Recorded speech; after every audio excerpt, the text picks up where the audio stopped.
Good morning, everyone. We're going to get started. We've got our second keynote of the day today.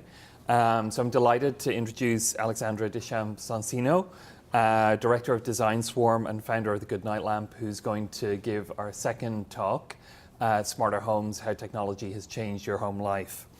To introduce Alex a little bit, she's been a thoughtful and inspiring contributor to the Internet of Things and the discussion around it for many years now, by investigating the smart home, helping to spearhead the Open Internet of Things certification mark, a community-led project to help startups and SMEs design better connected products, through to actually designing those kind of products herself. Alex's most noted IoT product, the Goodnight Lamp, is an inspiration for much of the work that we do here at the Institute, and for many others beyond it. This simple device, a series of connected lamps that let you share your presence, availability, and a little bit of your routine, are a reminder that today's IoT should be more about connecting people and less about efficiency and automation. As we start to think more about connected devices that create meaning and value in our home and in our lives, Alex's work highlights many of the things that we need to think about, talk about, and design for in today and tomorrow's connected products. To formally introduce Alex, she's an interaction designer, a product designer, entrepreneur, and public speaker based in London. She was named first in a list of 100 Internet of Things influencers, second in top 100 of Internet of Things thought leaders, and in the top 100 influential tech women on Twitter. Her work has been exhibited at the Museum of Modern Art in New York, the V&A in London, the London Design Museum, the Dublin Science Gallery, and the Vienna Technical Museum, as well as many other galleries in the world. She's been part of the Mozilla Leadership Network Advisory Group and is on the advisory board for Vert EU, and she's an advisor to many Internet of Things startups. She also recently wrote a new book entitled Smarter Homes, How Technology Has Changed Your Home Life, that examines the history of smart homes, how technology shapes our lives, and the ways that you can think about the home when developing new products. This book will be released in November and is available for pre-order now. I'll hand it over to Alex at this point. Thanks. Thank you, Dan. Here you go.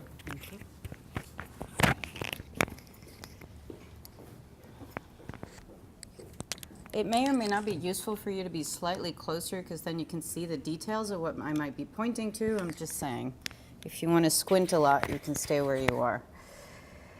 Thank you for the introduction, Dara. I thought I would actually test something on you. I never give the same talk twice, and this is actually the first talk I give about my book. And so I thought that I would lead us to the point at which Zach led us yesterday. So Zach kind of started in the 80s and 90s, and I thought that I would visit what came before that, because I actually think that it gives us a lot of ideas and inspiration for still what we discussed today when we talk about smart homes and the environment at which we think we operate as being constantly new, and maybe it isn't so constantly new, and maybe we've been here before in various forms. Some of what Dara didn't mention in my bio, I was the first UK distributor of the Arduino. The Arduino is open source software, open source hardware, prototyping platform. So if you're looking to build anything smart that uses electronics, this is a really good starting point. Of course, so is Particle, but this is a little bit older. So this was started actually in the master's degree that I was studying in and Molly was teaching in, which is where we met a long time ago. I've been working with clients both in the industrial sector, in the fast-moving goods sector, in all sorts of areas, predominantly in the UK and Europe, which is where I'm based, but occasionally in the US. And that's been always very interesting to see people's challenges through the years, because those challenges have changed as the landscape around the Internet of Things has changed. As Dara mentioned, I'm the founder of the Goodnight Lamp. The Goodnight Lamp is now part of the permanent collection in the London Design Museum. And it uses 2G technologies. So you have a big lamp and little lamps. You give the little lamps away to anybody around the world, and when you turn the big lamp on, the little ones turn on. So if you have a family member who is in a different time zone, to let them know that now's a good time for a chat, you're available right now. That family member might be quite elderly and not particularly tech savvy. And so just the idea of turning a light on is an easy enough interaction.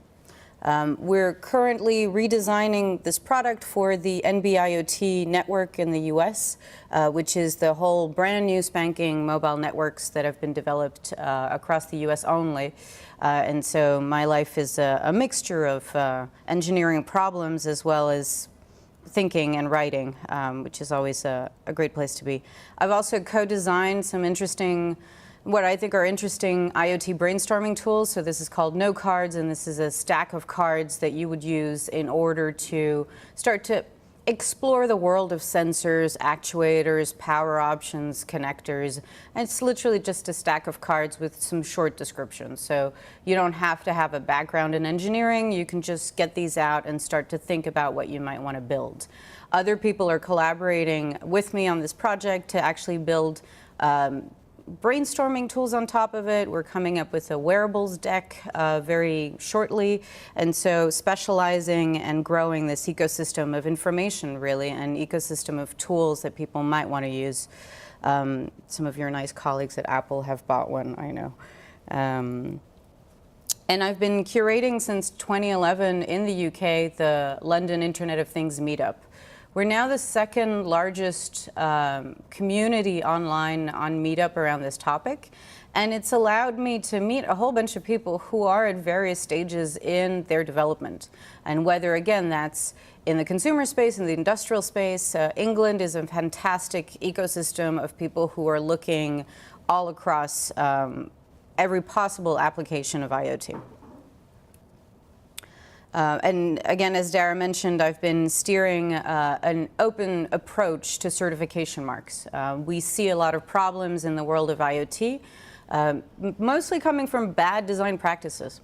And we'd like to think about and promote good design practices and make them affordable, make them easy to implement for a startup that has no money, because none of them have any money in England.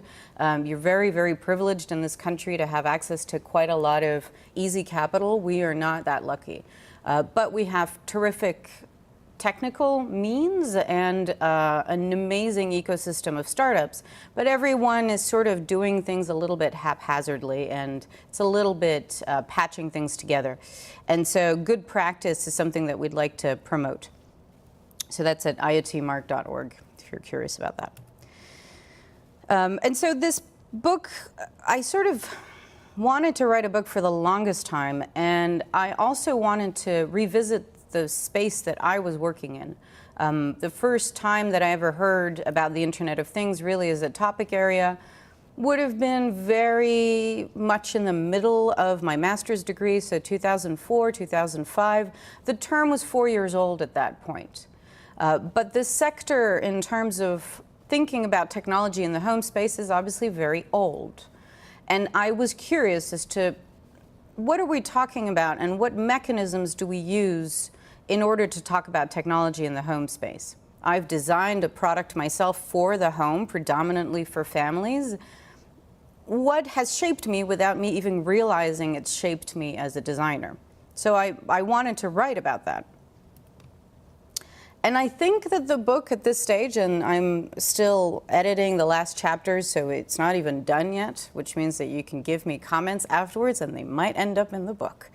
I think that it addresses three things, or three concepts, really.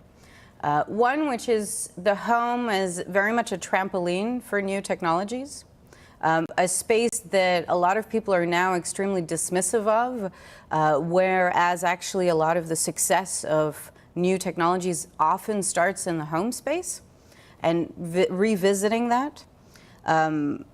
The way in which we, I suppose, tend to forget that our way of life has a huge influence on what technologies we do develop and the ones that we don't. And the way of life, and in this book I'm specifically concentrating on a Western US, UK perspective, and that way of life has huge power abroad and has had huge power abroad in pushing particular attitudes and particular technologies in the home space. The most vivid example I can give you of that is, I was talking about last night with Molly, is in Japan in the late 70s and early 80s, all of these beautifully designed homes that were very pristine and very empty, you know, the kind of quintessential calmness of Japanese design. In the corner, in the kitchen space, there is an American small fridge and American television, just plumped there. Because it still feels like, at that point, this is something. This is part of the future. This is part of what we should be looking at. And so the technologies that we do develop have tremendous power outside of traditional Western affluent spaces and do travel in really weird ways. And the third concept that I think that it addresses is really the arguments that we use to sell smart homes now are the same arguments that we've used for a really, really long time. And I'm very interested in the tone of that argument and what precisely it sells to whom and in what social conditions. So I'm going to share with you today just a snippet of the things that the snippet as viewed through examples of the things that I'm covering in the book. But at least the book overall, you know, kind of addresses these issues. Firstly, I kind of start with this, which is that I think that we tend to forget how large a home we have now. This is the growth of the home space throughout the last, 150 years or so. So from 1850 on one end to 2003 at the other end, our home has gone from 450 square feet to 2,300 square feet. That's a huge amount of space that we've inherited. And it's not particularly related to population levels, but it's completely related to different modes of living. In 1850, in the 1850s, a home was really, especially in the UK, to take a UK example, was one room. You had one room where there was at one end of that room this range, what you would call a fire range. And that did your heating when it was kind of cold enough for you to warrant using coal in order to heat the house.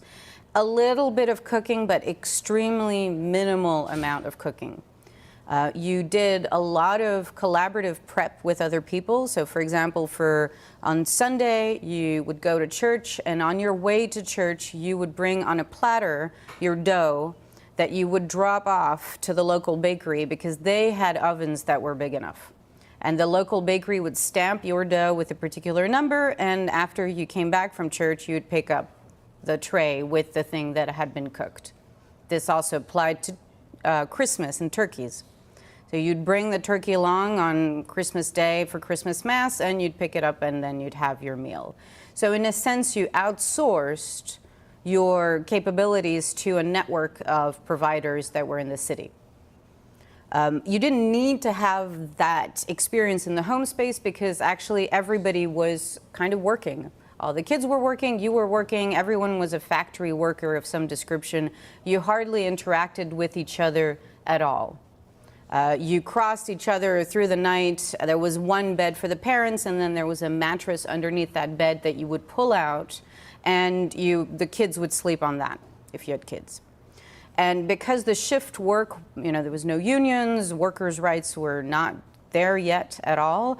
The home was a place you kind of just dropped in, went to sleep, picked yourself back up, might make yourself a cup of tea, and leave. I want you to have this image in mind when you think of the gig economy and you think of modern day young people who can't afford homes and who are starting to live more and more in spaces that start to look a lot like this. The technology has kind of moved on, but the social conditions are kind of going back to what we had then. There's a concept in the UK called co-living, which is essentially renting out a room inside a very chic, bougie building with collective access to kitchen and collective access to living room, but really your room has a small bathroom in it and a bed and a wardrobe and Wi-Fi, and they pay your bills, and that is it.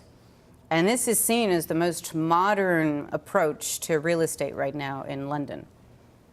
Again, not a million miles away from what we had in the 1850s in Victorian industrial times. So I find that interesting.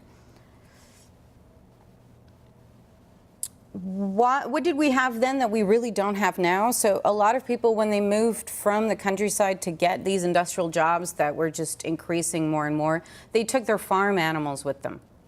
And their farm animals ended up in the front of the house or the back of the house next to the bathroom. And that was really the outhouse as we know it, and I know that you've had it here in America as well. This created a huge amount of problems in the UK, specifically around cholera. There were bouts of cholera for about half a century, where the government was trying to figure out what the cause of all of this was. Pasteur hadn't really come up with anything yet, and all of the science around bacteria and how bacteria's kind of travel was yet to come along. So you collectively experienced going to the bathroom and you collectively experienced doing laundry, the two water-centric activities that really are great for cholera and cholera conditions. So in 1866, the UK passed a Public Health Act. And the Public Health Act firstly said that every single city and every single local government actually had to take care of people's well-being inside their homes in the form of drainage, good drainage, and in the form of refuse collection. Because people were people were managing in all sorts of terrible ways. This became a law, but as we know, the laws don't necessarily become action for a really long time. But for a while there, nothing happened. But what did happen was this law also said that you had to have your bathroom indoors. And that pretty much is the last time really we have a law that has any impact on the interior design of a home space. Because that movement of that extra room you suddenly had to create for a bathroom, you know, we haven't really seen that since. No one's gone, you must have a garage. No, it's kind of optional. You must have, you know, an extra set of stairs. No, also optional. And so we have this moment in time when the government has a really huge impact on the way in which we live. And they move further and further away from this as time goes by. We're also at a time where things are starting to happen in the corners of the world, and those are really interesting corners. A lot of them are in the US. So Antonio Mucci is a really phenomenal character who's an Italian man who moves to the US, who was one of Garibaldi's friends, and Garibaldi is responsible for the creation of Italy, really, politically. He's one of his friends, he moves to the US, he moves to Staten Island. He doesn't speak a word of English and proceeds to invent the telephone. He invents the telephone because his wife is quite ill and he's doing work kind of in the basement and his wife is upstairs and he's just kind of worried and he wants a mechanism to be able to check up on her. And creates this wiring system that allows them to have a conversation. He does not patent this because he can't write and read English. So he manages a caveat, which is kind of a preparation to patenting, which never kind of materializes as a patent, and eventually Alexander Graham Bell patents it about 10 years later, properly. Actually, 6 years later, sorry. And so you start to have conversations around, well, you know, technology is coming along and science is advancing in interesting ways that feel like they're going to have an impact on the home. And this is the drawing that he through some legal proceedings because he eventually became bankrupt and eventually had to sell all of his prototypes. So he had 20-odd prototypes for the telephone, and none of it is documented. And there's a really poorly written account of this in the New York Library. And this is the drawing to explain what this system was and how it worked, which is in itself, that's not something that's protectable in any way. But it's interesting. On the other side of the ocean, in 1880, the first inventor of the light bulb, who is Joseph Swan, fits out, because he lives in an area in the north side of England, he fits out the home of a guy called Louis Armstrong, not obviously the musician, who is a very wealthy man in the surrounding area, and decides to set up his first kind of electrical installation in this man's home. It needs a freaking generator outside of the house to function, and it's a water-based generator, which is one of the first generators, and the entire home is wired through literally wires running up to the ceiling. Joseph Swan uses this demo really also as a way of engaging capital. And we see this now. We see this all the time. You always reach out to the people with money with an idea. You don't just sit there with your idea on your own. We call this venture capital now, but back then it was just called connections. He does a demo about a week after this and lights up the whole of the Savoy Hotel in London. If there was a fancy place you were going to connect up with light bulbs, that would be one of the fancy places you could do this. And of course, this is in the middle of an ongoing IP battle and patent battle with Edison, because Swan was the first one. Edison filed slightly after and tried to sue Swan for the rights and lost. And they had to merge in the UK under a company called Ediswan. And so for the longest time in the UK, there's Ediswan as a light bulb company, which is really a merger of these two companies. Eventually, Joseph Swan gets completely bought out, and Edison can appear to be the founder of all of this. But Edison, was in the same line of thinking, and his investor, his major backer, was J.P. Morgan. And so in the J.P. Morgan archives, there's the one image of the first J.P. Morgan home with a light bulb system, and you can just about barely see it. There's no shades, there's nothing going on. These are like exposed electric bulbs, but they're coming from the ceiling, and this is, the best of the best, and this is what the rich people have these days. And he uses that again as a showcase. At the time, to make the case that you wanted electricity in your home was extremely difficult. And it would take, and I'll show you some images later on, it would take until the 50s, even the early 60s, till everyone had electricity in their homes.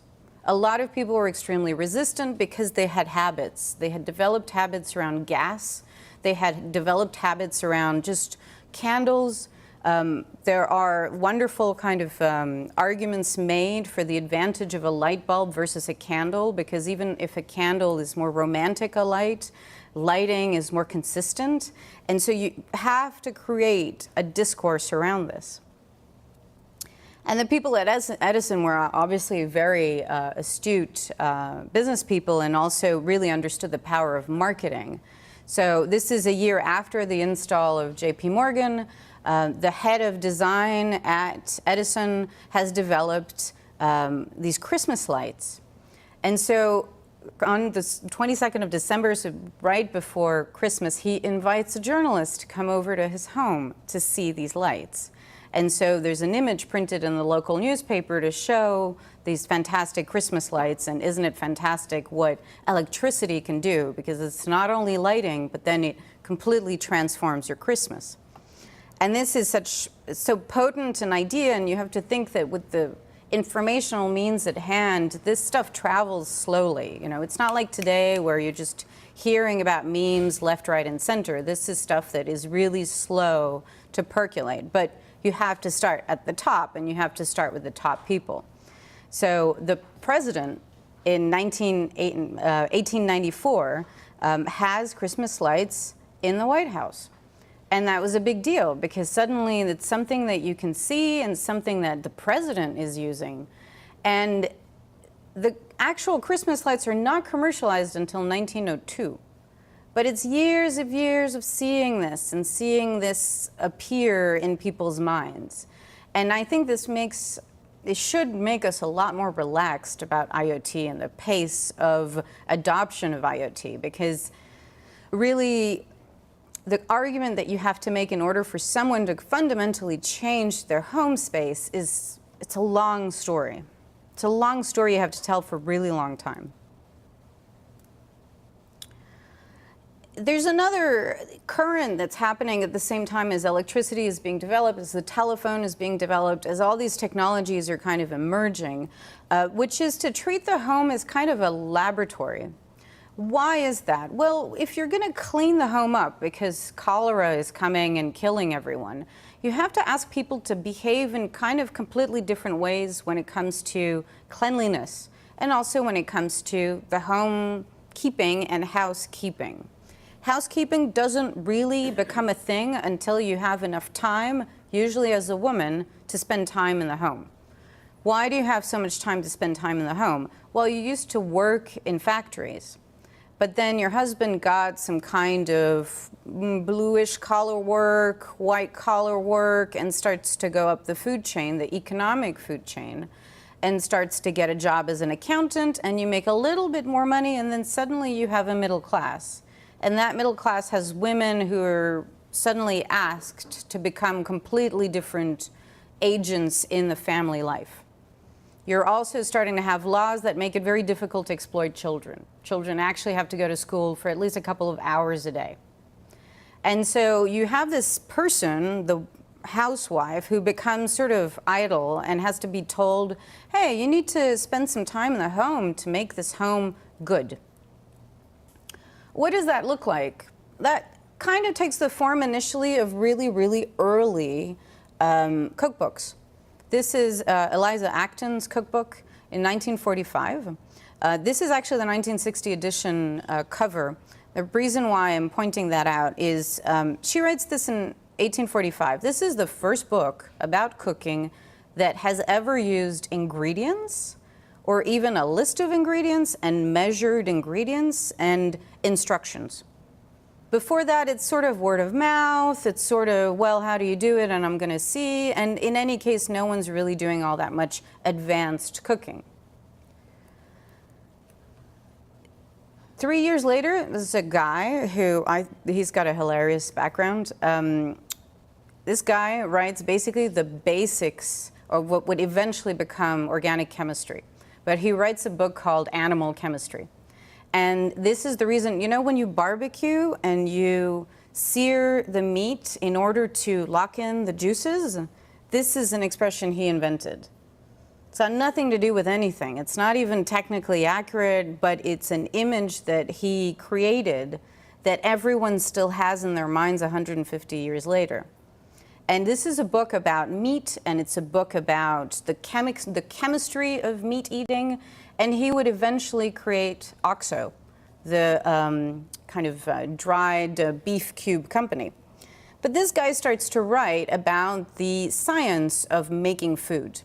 And Eliza Acton reads this and goes, this is really interesting. Yes, women should know about scientific principles, and scientific principles should be applied in how we look at the home space.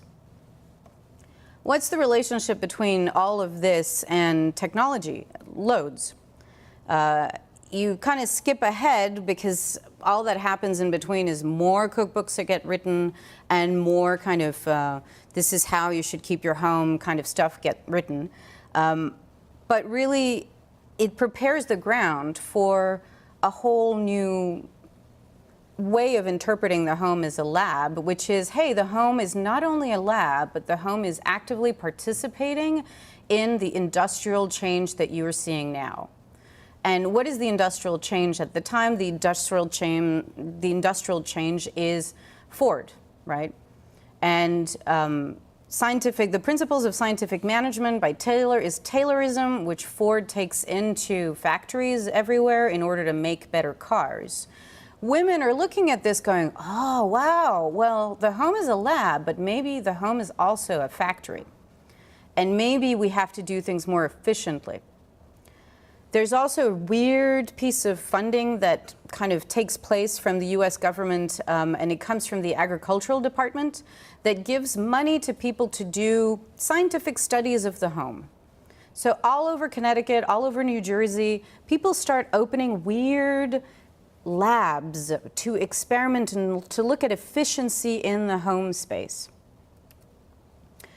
These are some of the names that I've found. There is almost no information about these people whatsoever. There's vague pamphlets in libraries here and there.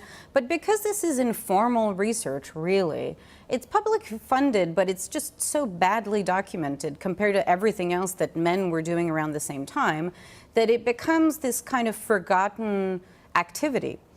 But this is completely tied in to what is happening in industry, which is we start to need to sell people tons and tons and tons of things. We need to start to sell them new kitchen utensils, new bowls, new kitchen appliances, all these things. And all these things are there to save labor and to participate in this idea of the home as a lab, as a space for experimentation, as the space for better living. This is exactly the same language we use now when we talk about smart homes. We talk about efficiency, we talk about making labor-saving devices, we talk about doing things faster, better. This is the same language as 100 years ago. The motivation is the same. We have some things to sell, we're making quite a lot of things, and industry is booming. We are in a complete industrial boom. Who's going to buy this stuff? Oh, great, the housewife who's got the time and who's just been motivated through 50 years of home economics, housekeeping type pseudoscience around her home space.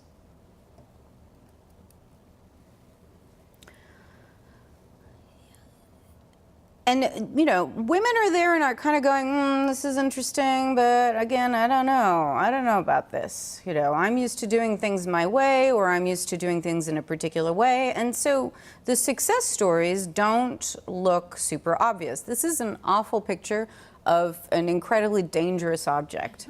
I found this completely accidentally. This is an industrial gas iron.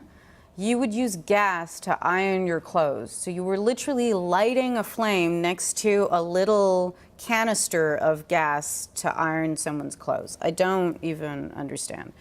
But ironing was like one of the first winners when it comes to efficiency in the home space.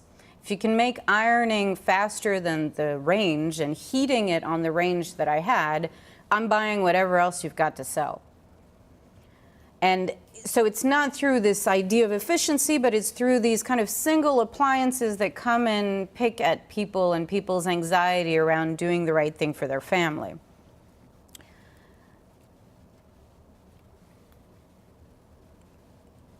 A little bit further along, because you're selling at that point people quite a lot of, you're trying to sell them electrification of their house, which is expensive. It's super expensive. Some of the earliest plans for electrifying your home are rental plans.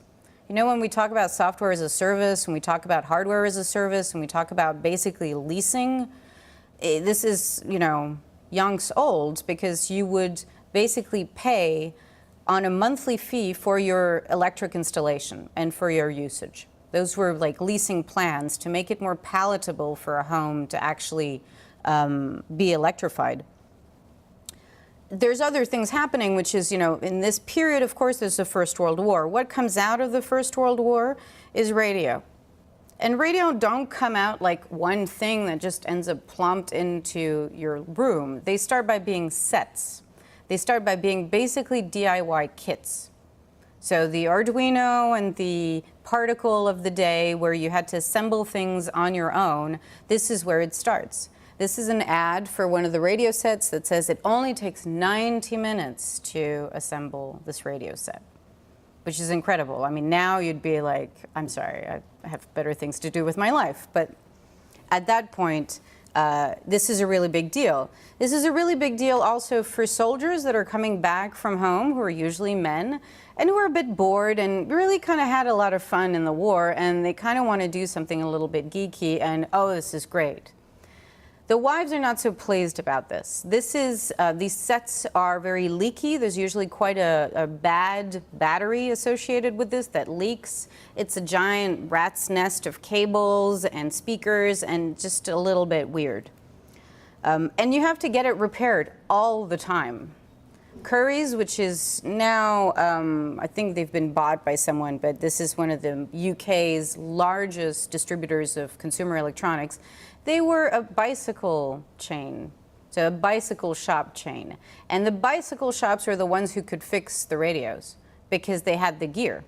They had the technical means and they had the technical knowledge also on the high street. So you could go over to someone and get your radio fixed.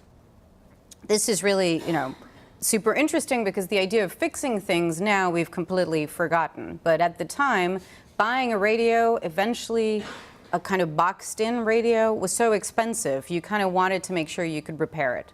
And you would pay whatever it was because the upfront cost was insane. This also applies to televisions. Televisions used to be sold as a set.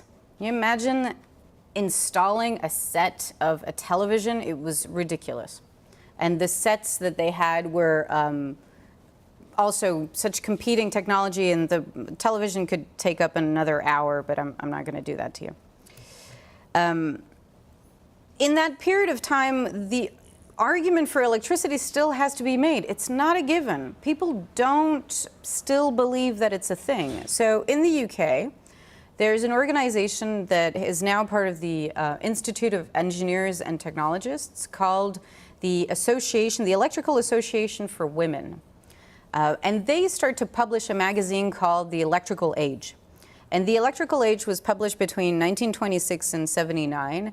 And it's absolutely an incredible compendium of all the reasons why you want electricity in your home, repeated over and over and over again in a language that an average woman would seemingly understand.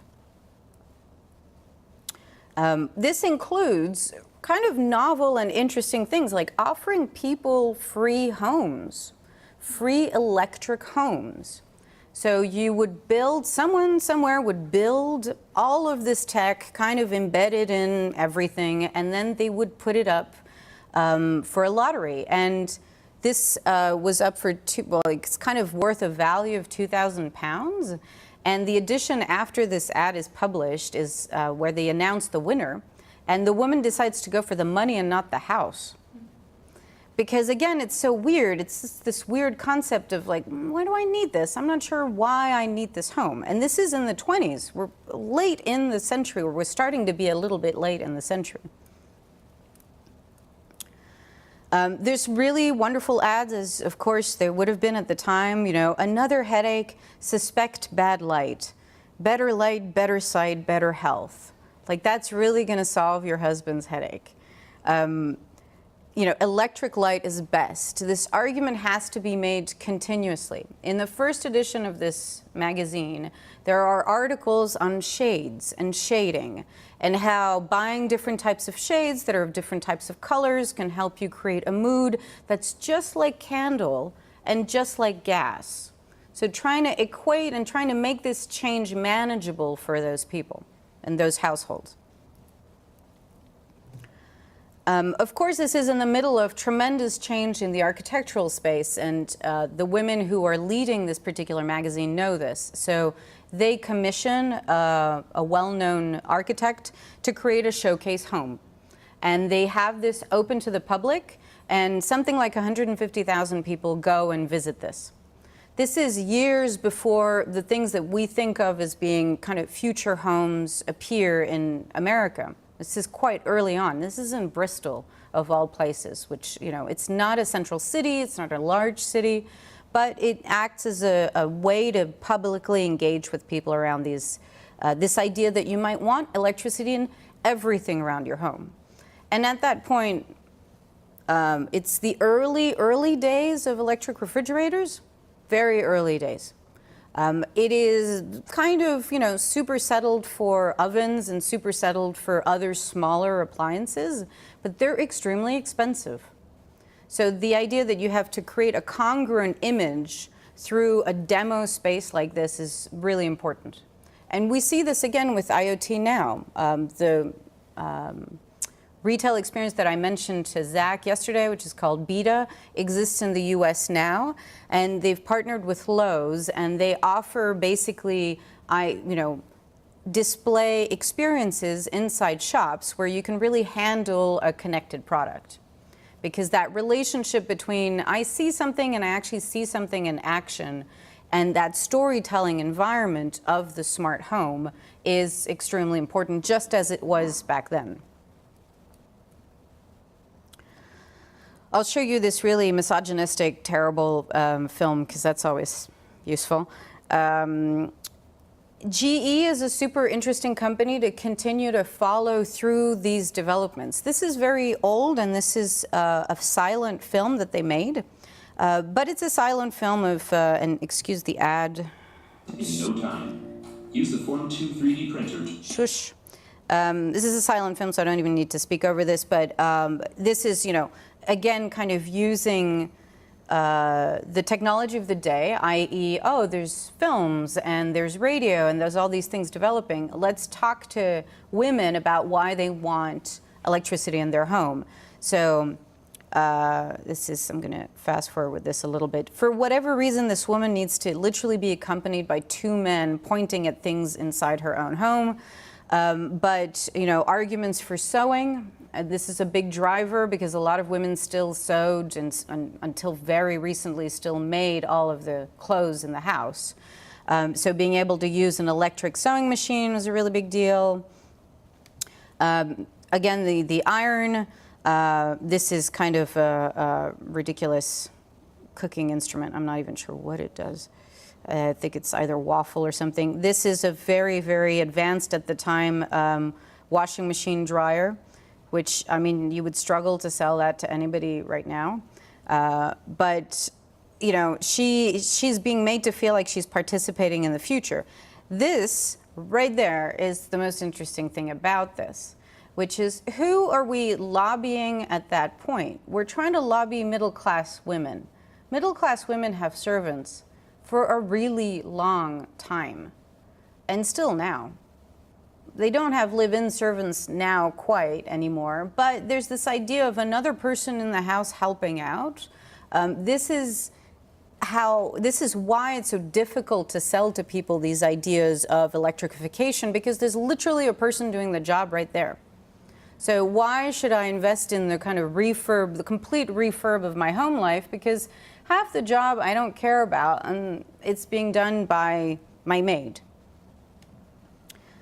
Usually women who were, wanting a job that didn't particularly require any education, and this changes absolutely and completely with the Second World War. Because they find jobs in the army, and so they leave those houses of those middle-class women. So suddenly those middle-class women have to start cooking for the first time in their life. They have to start engaging with technologies that they never thought they needed to engage with.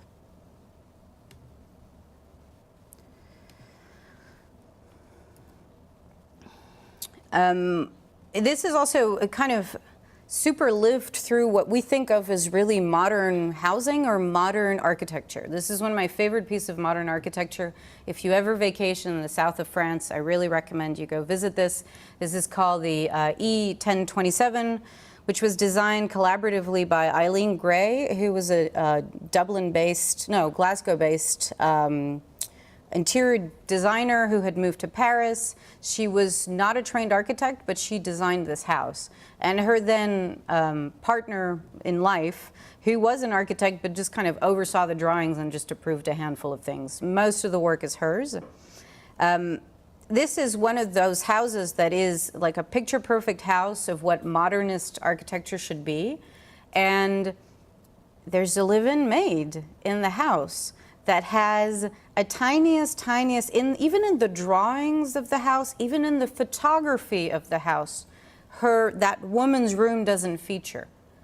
because it's described in the descriptor of the house as the smallest possible single living unit, something like that. And that room for that maid is right next to the kitchen, which also really doesn't really feature in the photography because Eileen Gray didn't cook. And it's not very interesting to talk about cooking and to talk about these things as part of a future living for her as an architect. And this tension between hiding the mechanics of the home because you either have a servant or because you have automation or because you have a social robot or whatever it might be. There's always that tension of dealing inside the home space with the mechanics of homemaking. This is also expressed through countless other architects, but one of the most interesting one is Walter Gropius. Walter Gropius was one of the founders of the Bauhaus. When he moved because of the war to America, he moved and he settled in Connecticut. He designed his own home. They had a live-in maid that they had brought over with them, who eventually found another job because, hey, you know, being a maid for Walter Gropius and his wife wasn't so much fun. And he had designed the house in such a way that the kitchen was all the way at the back. And suddenly his wife, who had to start cooking for the first time in her life in her 50s, was like, why do I have to spend all my time at the back of the house when we have guests? And thought that the design of the house was absolutely terrible because of that. And think about where your kitchen is positioned now, because we've had to move things either to the center, kind of remove barriers, do all this open kitchen stuff. There's a guy who's responsible for you having an island, because that was not a thing until the mid-80s, 1982, when someone said there should be an island. And now everybody has these kitchen islands, because we're negotiating that space with the way in which we live, with the way in which we live servantless most of the time. And again, the argument continues to be made for electrification until the 50s. This is Ronald Reagan in his youth, being the spokesperson for a television show called the General Electric Theater, which was hand in hand with a program that General Electric had of rating people's homes. So you could get like a gold star if you had set up electricity around your whole home space. So think about it from the first time that we ever saw a light bulb to the time when actually everybody had electricity in their home. It's like 60 years. It's incredible. But the arguments that we use for IoT now, for smart homes now, are kind of the same. They kind of look like the same kind of discourse. We're very impatient with it because we think that people work at the speed of the internet, but they don't buy at the speed of the internet, and they have to be told the story over and over again. I'll show you this other wonderful film, which I think also illustrates the anxiety that people had around future home living, and I think people still have around future home living.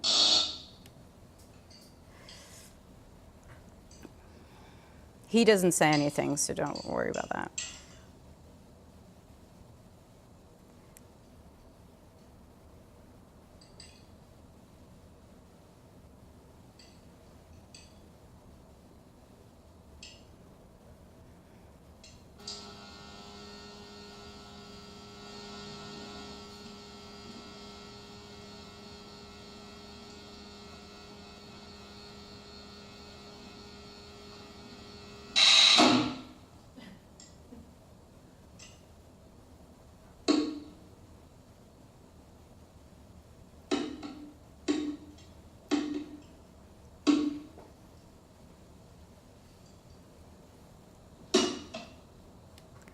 There's two things happening here. One which is also illustrating how gendered that space has become. The last 10 years has really tried to degender the kitchen space. All of what we've seen around television chefs and foodies that are men that are starting to make their own gin and starting to, re-engage with the kitchen is trying to move away from a gendered anxiety around, well, this is my wife's space. Because actually we've made people think about that as the wife's space. Again, by either putting her in the kitchen space and in charge of the family through kitchen making and kitchen-based activities, or through the fact that, well, it was a servant for the longest time, so nobody ever needed to know what was happening back there. It just, as long as the food was good, who was there to complain? And I think that that's also what we express when we see assistants and voice assistants. They're trying to hark back to a time where there was literally someone in the kitchen ready to answer your every request because you were paying them a little bit of money and they might have a room somewhere. I won't show you this because you're probably familiar with this. This is badly dated. I'll just finish with a couple of slides, which is to make the connection with what we think of as the smart home now. What we think of as the smart home now is the meeting of what you would have thought as dumb objects, but are really the result of 100 years of electrification and computers. And people started to think, well, we've put everything else in the house. What else can we put in the house? This is in 1966, so this is very, very shortly after 100% of people would have had electricity in their homes. They still don't have color television.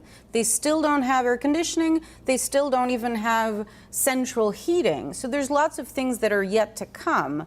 But still, we're kind of trying to add stuff to the mix. So the Echo 4 is a guy called James Sutherland, who was a Westinghouse employee. I know some of you were there. Basically ended up with some pieces of computing left over from a project and got the go-ahead from his boss to use that stuff. He was like, yeah, whatever, just use it for whatever. And he set up this whole computer-based system in his house. This is now part of the California Museum of Computing, and it's part of their permanent collection. And you can tell that they don't quite know what to do with this, and I think this is really seminal. Because he sets this up in the basement, so there's a computing unit and a programming unit in the basement. The whole computing infrastructure is in a giant cupboard that's like 6 foot high, and there's a little tiny terminal. And he sets up a whole bunch of very, very basic home automation type things, all of which are really influenced on what he thinks, as an engineer, his wife is doing in the home. And you can really tell, because his wife is asked to contribute to a lot of the publicity around the event.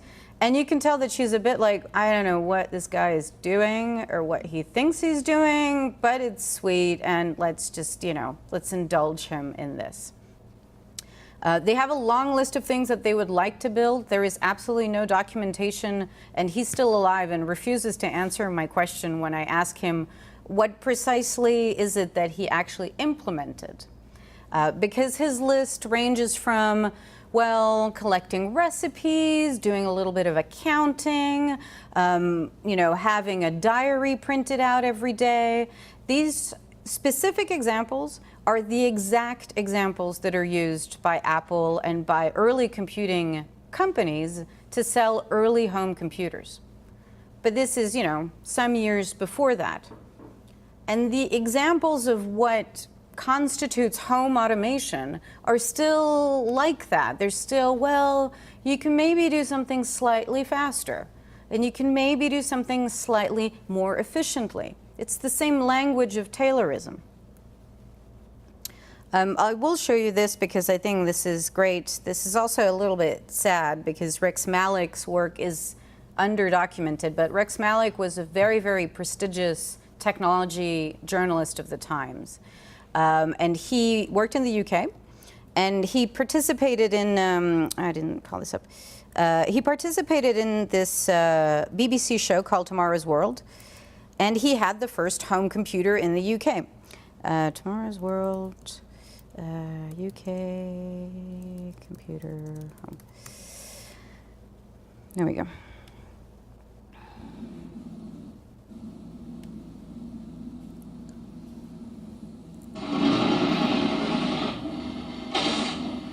Early morning, semi-detached Highgate, London.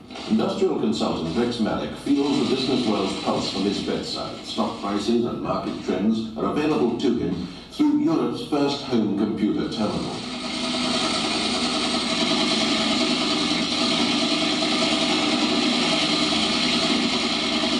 This terminal is linked to a giant brain 10 miles away in the heart of London. It's one of two Malik has installed for experimental purposes, because he wants to know if they can run his life and his home for him. They're simple to operate, and experts predict that in 20 years' time, all new houses will be built with special computer points, and the terminals will be cheaper to rent than today's telephones.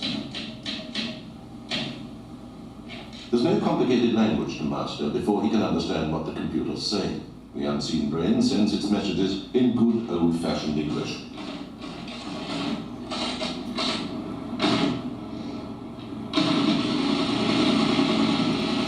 Every day the computer sends Rex Malik a daily reminder of where he should be, for he's stored his day-to-day diary with the brain.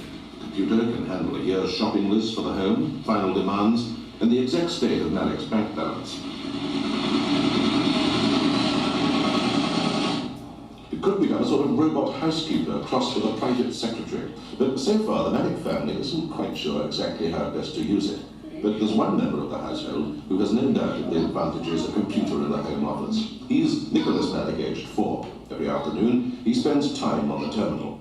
Mr. Malik says that it's helped Nicholas to read and count. Within 3 days of starting, Nicholas was able to send simple requests to the computer and read the answers as they came back. E, now where's the E? You had it just now. That's it. Okay, now put in 4. Okay. Now type me in a 4 again. Give me a 4. 4. Push that down. Push the plus. Okay. Type me in 4 more. Let's see. That one? Yeah, push that one. Let's see if you've done it right. Press my return button. That one? No, that button. You know the return button. Yes. Add it to that.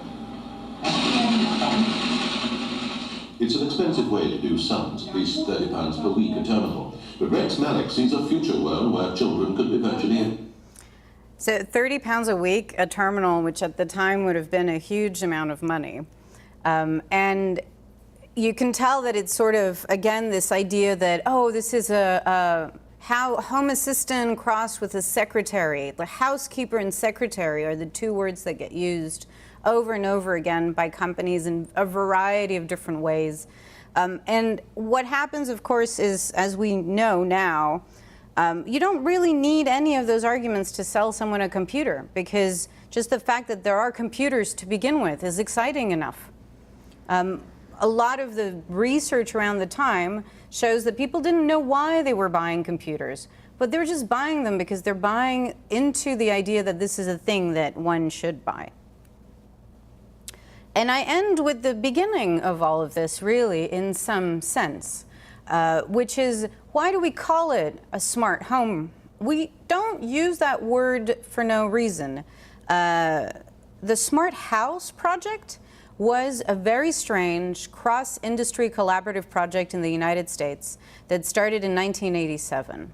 This is a project that spanned about 15 odd years, where gas companies, electric companies, I think Apple was one of the collaborators on this particular project, a number of semiconductor companies got together to think about what a complete redesign of a home might be. So not unlike, again, the all-electric home demos that people had built before, they wanted to build new, enhanced demos with the emerging computer technology that they were seeing. They didn't talk about home computers at all as part of this particular project, but they did trademark Smart House. So they actually owned the term Smart House, which is why I think people started using Smart Home, because they would just sue everyone to the ground if you started using Smart House to describe any project. And Smart House was coined as part of an event that this group of people organized. They organized a 2-day event. Thousands of people came to that two-day event, and they lobbied to get funding to start building the next generation automation in the home space.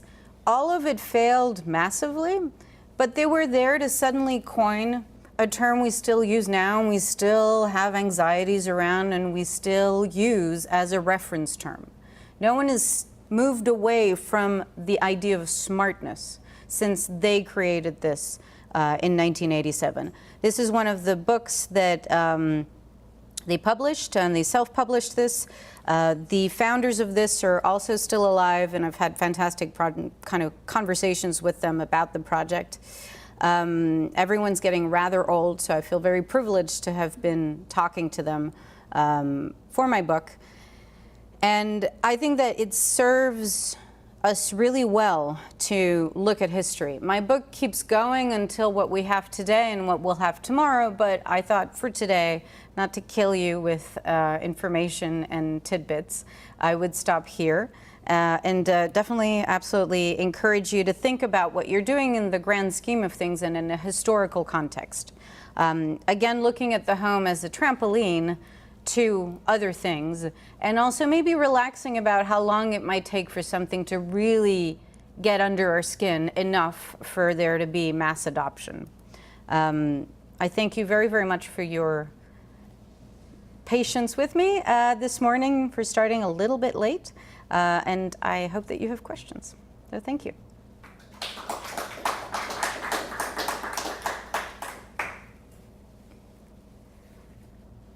No questions.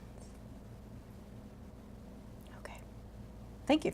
Yes. In the second half of the part of the book you're not showing, you talk about the internet. Mm-hmm. Do you make a distinction about when the web was built as a significant event in the history of the internet?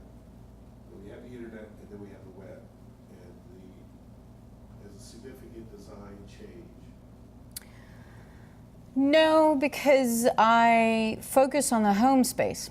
And so I focus on when we start to actively engage with home concepts.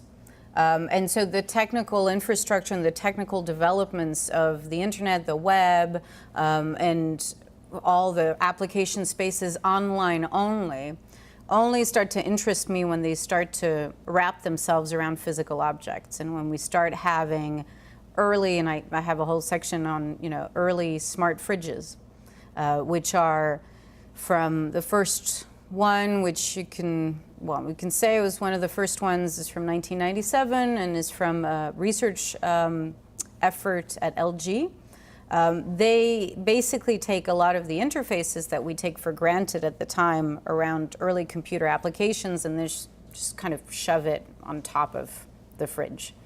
And so I'm more interested in that connection to the home space and the ways in which we try to weave a storyline in the same way that we wove a storyline around electrification. How do we weave a storyline around, well, you absolutely can't live without the internet, not only in a computer, so home computer as being a box you bought and you put somewhere, but also as the devices around you that you took for granted, actually, they also deserve some more augmentation because of the internet. Your thermostat has to be, connected to the web.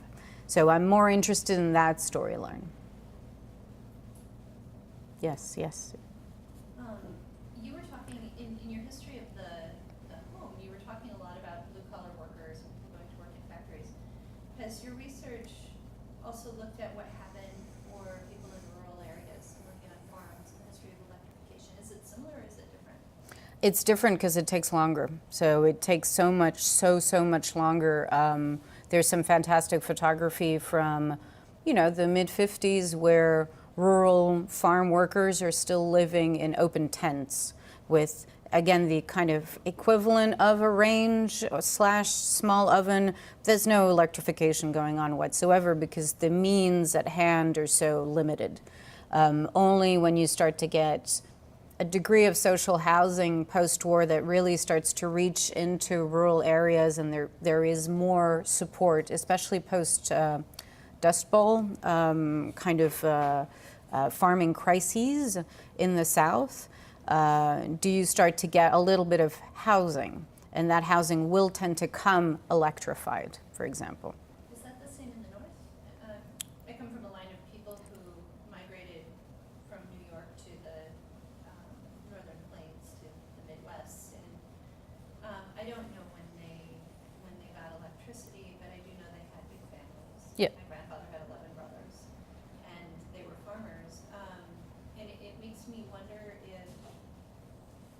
it makes me wonder the ways those questions of labor play out, because as you're talking, you know, people didn't, the invisible labor in the home wasn't a device, but was a maid. Yep. And in a farm family, the labor is 12 brothers. Yeah, it's the kids. It's the kids. There's fantastic pictures of kids cooking. Yeah. So kids cooking for the parents who are out.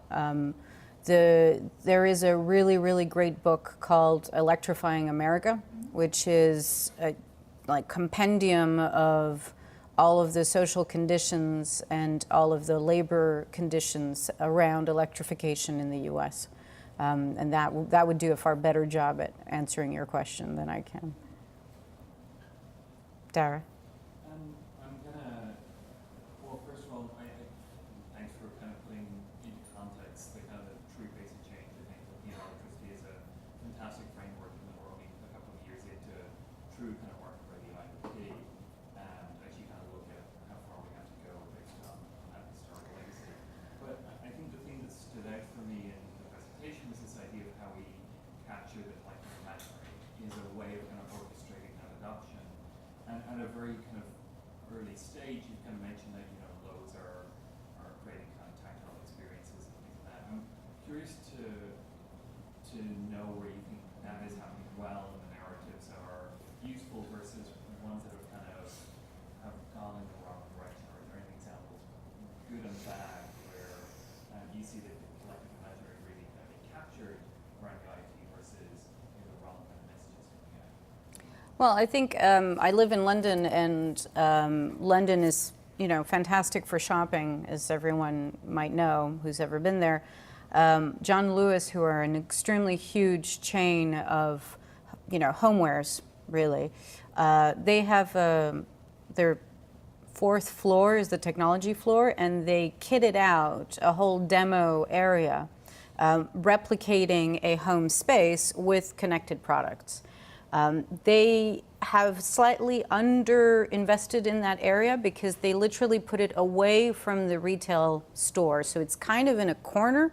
And so in that sense, I think it could make a major impact into, you know, aspirationally middle class audience in the UK, but they just don't quite do that. And so I think that's a missed opportunity. But instead, what they decided to do is they decided to run an incubator for IoT. So as a retailer, they run an incubator where they're essentially using this incubator to educate their buyers.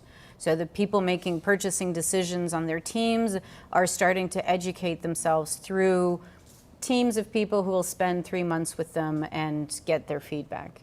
I think the Apple Store is another particular place where a slightly more affluent community will see a range of smart home type options.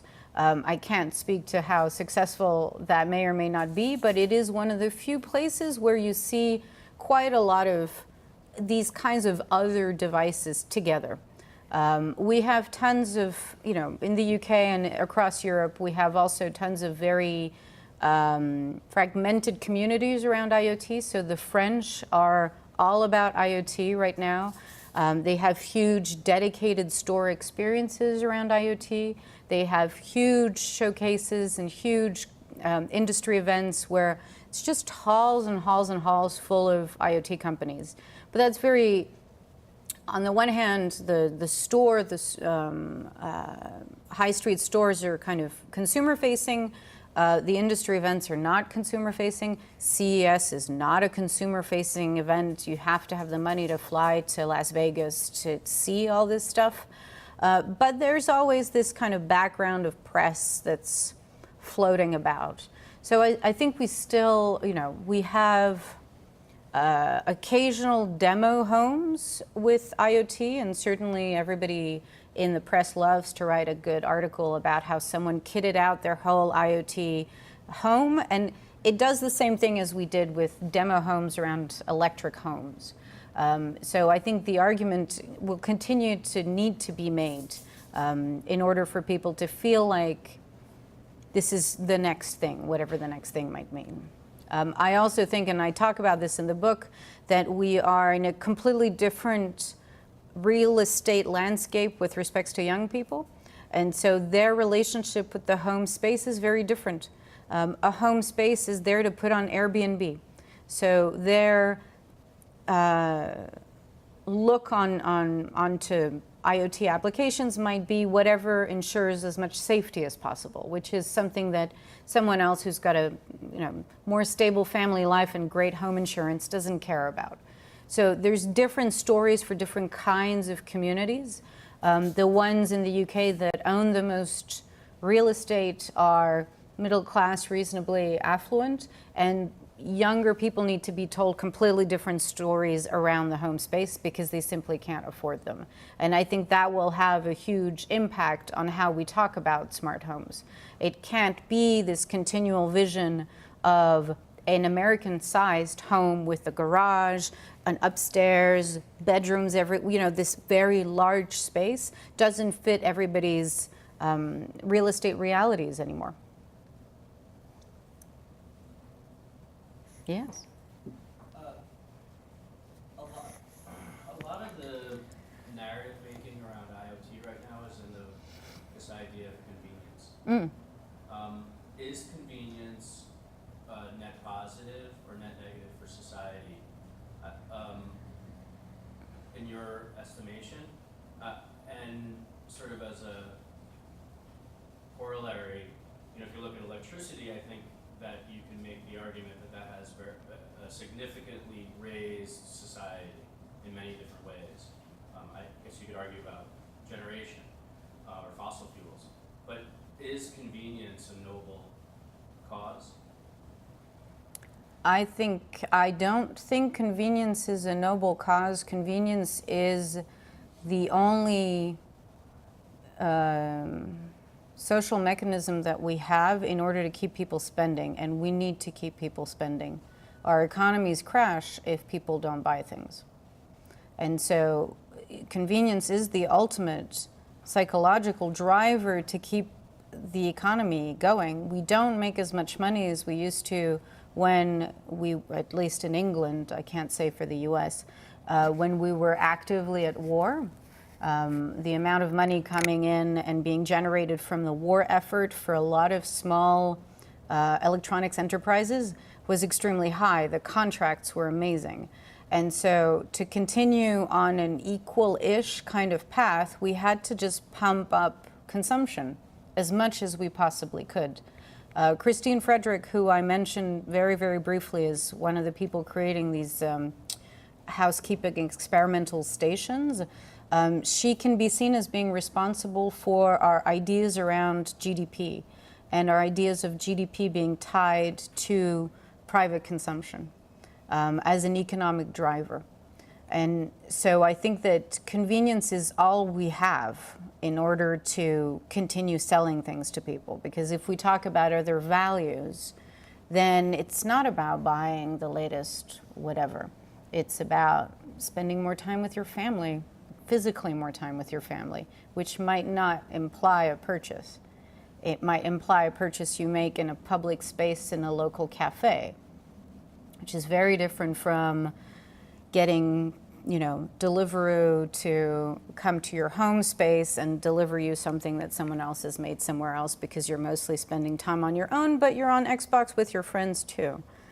Like there's a storyline around what we do collectively and what we do individually, and to continue to sell things to people, the story has to be individual. It can't be collective. Yes? Another question.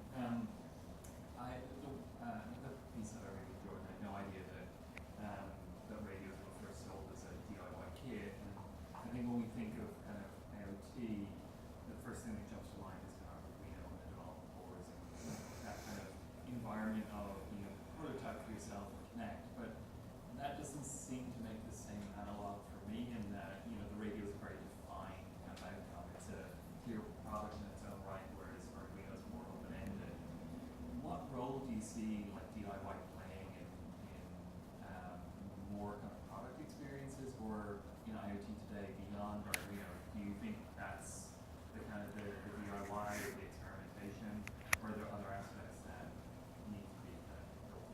Well, I think that the world that has really benefited from the world inside the home that's benefited the most from DIY type thinking is tech ed, so toys and educational toys for kids. A lot of people now will think of buying educational toys for kids that imply some kind of, small programming, using blocks, using this idea that you're learning by making, fits really well within a toy story. No pun intended. And I think that that's one of the areas that's benefited the most, because large appliance manufacturers haven't really ever talked about that outside of some very kind of 1960s based space and influenced thinking around stackability, but this idea of making things constantly. And in any case, really, the home, especially if you're a home owner, provides you with so many opportunities to constantly remake, reshuffle, repaint, redo. And so DIY in that sense is experienced through the structure itself of the home. But the toy sector and the educational toy sector has benefited so much from Arduino, from these kinds of platforms that weren't about toys at all. They weren't even about play. They were about education. But companies like Little Bits, for example, and Technology Will Save Us, and all these other players have come in and said, actually, let's productize this as a thing. Let's make it a thing that's cheap enough for you to consider buying to your 7-year-old for their birthday. And it ends up in the home. Yes? Going back to this concept of convenience, it seems like a lot of examples you gave about electrification were sort of about empowering the user, right? It's not, I'm going to iron for you, but I'm going to help you be a better ironer. I think all the way up until Apple, there's this concept of like the bicycle of mind and helping people do their jobs better. Do you think, since IoT is coming in a world with like big data, that we're gonna sort of skip that part, and convenience is mostly about you not having to do things as opposed to making you do your things better? Like I can see an iron where it's like, the iron is smart, it's gonna tell me I'm gonna burn my shirt. But are we moving in that direction, or are we gonna move in a direction of I just dump my shirts in a box and they come out iron? Well, I think we have both, right? So we have appliance manufacturers that are, put a chip in it. Just let's add the internet to this. We don't know why. We just feel like we have to. So ovens. Bosch has a line of ovens that has a display there and an app that comes with it, so that you can notionally. Is it Bosch or it's Samsung? I think Bosch and Samsung. So you can talk to the fridge. The fridge can talk to the oven to say, this is what we should be making tonight somehow. That's a thing. That's a thing that already has existed for 3 years now. And at the same time, you have Deliveroo, which is, I'm not even cooking. And for a lot of young people, and I think, I forget the age range, but I'm going to say from 17 to 25 or so, they spend between 7 and 13 minutes in the kitchen. So there's no cooking, there's no actual cooking going on. They're also responsible for a return to frozen foods because this idea of convenience. And within the home space, I think there's always been a tension between authorship and convenience. Because technically speaking, if we really had wanted to get rid of all of the things that have anything to do with the home space, we've had microwaves forever. We could just all be eating microwave food, but we refuse that because the authorship of cooking is very important to us, or the authorship of someone else's cooking is very important to us. So I'm going to order from a human that has made this, never mind in what conditions, and I'm kind of ignoring how, but I like the idea that a person is behind this mechanism. And the authorship of ironing is not as interesting. So you can sell, especially I imagine men, you end up with iron-free shirts. because actually there's nobody, in England this is a thing, like bankers buy these shirts that basically almost never need to really be ironed. You can, and dry cleaning is a service that you basically export. So you're always in this tension of what do I do myself? What do I have others do for me? And the relationship to what makes me a good homeowner. The tension to be a good homeowner if you're a single man is completely different from the tension if you're a good homeowner from a mother with children. Because the story you've been told is authorship matters a lot. So ideally you're cooking all the food for your children, and therefore when someone comes along and tells you they're going to ship to you baby food every day in a little package with some services due, you're either going to buy into that or you're not going to buy into that. And so you're either going to buy the connected sous vide machine or you're going to buy the delivery service. And you have this constant play between the two options. And I don't think that either one wins, but one is more economically productive for appliance manufacturers and the other one isn't. The other one is more economically productive for software as a service type companies. So there are two economies kind of battling it out. Yes. I wonder if it becomes a matter of platforms. So I keep thinking of the co-living situation, which we have here in spades. Mm-hmm. In Pittsburgh, the primary mode of real estate development in this city has been rental for various reasons.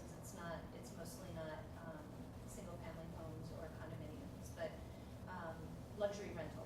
So I live in Lawrenceville, which is a gentrified neighborhood, and that's 1,500 new units at least, I think. I don't know if anyone else in Lawrenceville can tell me exactly how many it is, but these are these co-living spaces, micro studios, shared living, and I begin to wonder for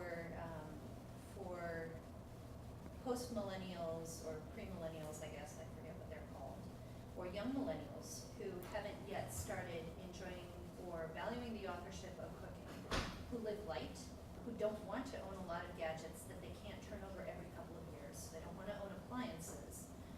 They're investing in the platform that the real estate developers have created. Mm-hmm. And that platform might be a smart home that looks nothing like a smart home, and smart objects that look nothing like smart objects. But Mm-hmm. the shirts go away and they come back clean.